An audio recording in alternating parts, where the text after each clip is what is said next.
نحمده ونصلي على رسوله الكريم اما بعد فاعوذ بالله من الشيطان الرجيم ان الله وملائكته يصلون على النبي يا ايها الذين آمنوا صلوا عليه وسلموا تسليما صدق اللہ العظیم۔ اللہ تعالیٰ نے اس مبارک آیت کے اندر فرمایا کہ اے ایمان والو، بے شک اللہ تعالیٰ اور اس کے مقرب محترم فرشتے پیارے نبی صلی اللہ علیہ وآلہ وسلم پر درود و سلام بھیجتے ہیں۔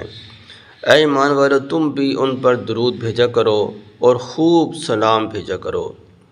تو اس آیت مبارکہ کے اندر اللہ تعالیٰ ہمیں حکم فرما رہے ہیں تو درود شریف کا پڑھنا یہ واجب ہے،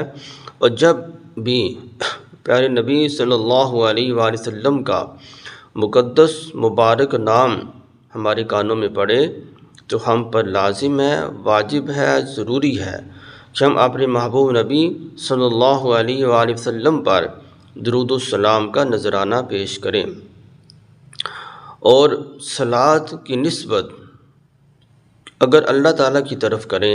کہ اللہ تعالیٰ جو صلات و سلام حضور نبی کریم صلی اللہ علیہ وآلہ وسلم پر پڑھتے ہیں تو اس سے کیا مراد ہے؟ تو اس سے مراد رحمت اور اعزاز و اکرام ہے۔ اگر اس صلات و سلام کی نسبت فرشتوں کی طرف کریں تو اس کا معنی ہوگا کہ فرشتوں کا استغفار کرنا۔ اگر اس صلات و سلام کی نسبت انسانوں کی طرف کریں، مومنین کی طرف کریں، تو اس کا معنی ہوگا دعا کرنا کہ ہم اللہ تعالیٰ سے حضور نبی کریم صلی اللہ علیہ وسلم کے لیے ان کے بلندی درجات کے لیے دعا کر رہے ہیں۔ اللہ تعالیٰ نے اپنے محبوب نبی صلی اللہ علیہ وآلہ وسلم کو تمام اعلیٰ ترین درجات عطا فرما دیے، لیکن ہم دعا کریں گے تو اللہ تعالیٰ اس دعا کی برکت سے حضور نبی علیہ السلام کے وسیلہ سے اللہ تعالیٰ ہمیں بھی اعلیٰ درجات عطا فرمائیں گے، ہماری زندگیوں کے اندر بھی بہاریں آئیں گی، برکات آئیں گی۔ تو اسی طرح اللہ تعالیٰ نے قرآن پاک میں فرمایا کہ وَإِذْ قُلْنَا لِلْمَلَائِكَةِ اسْجُدُوا لِآدَمَ فَسَجَدُوا إِلَّا إِبْلِيسَ۔ آدم علیہ السلام کو اللہ تعالیٰ نے پیدا فرمایا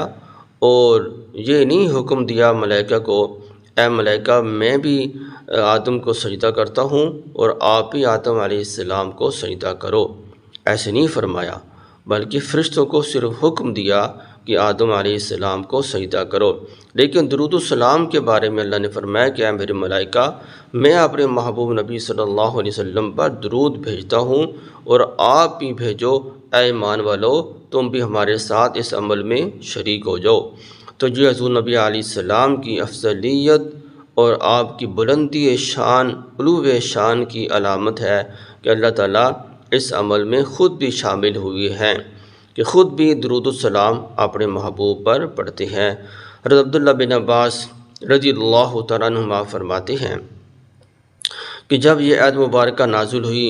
تو اللہ کے نبی صلی اللہ علیہ وسلم اپنے حجرہ مبارک سے باہر تشریف لائے اور آپ کا چہرہ گلاب کے دانوں پھولوں کی طرح،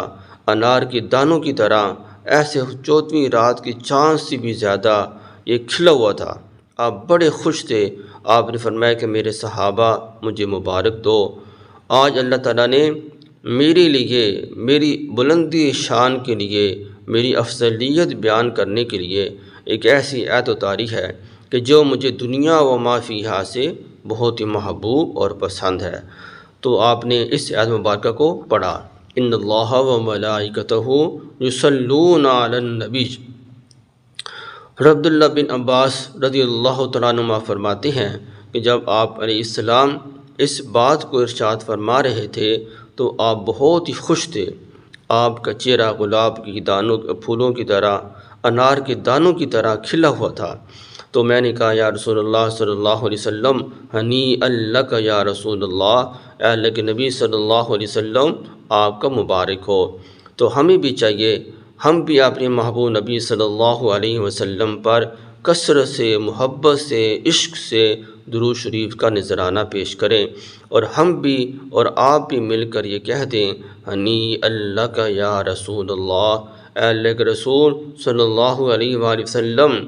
اس مبارک آیت کے نزول کی وجہ سے ہم بھی آپ کو مبارک دیتے ہیں۔ اللہ تعالیٰ سے دعا ہے اللہ تعالیٰ ہمیں سچا عاشق رسول صلی اللہ علیہ وسلم بنا دے اور کثرت سے درود شریف پڑھنے کی توفیق عطا فرمائے۔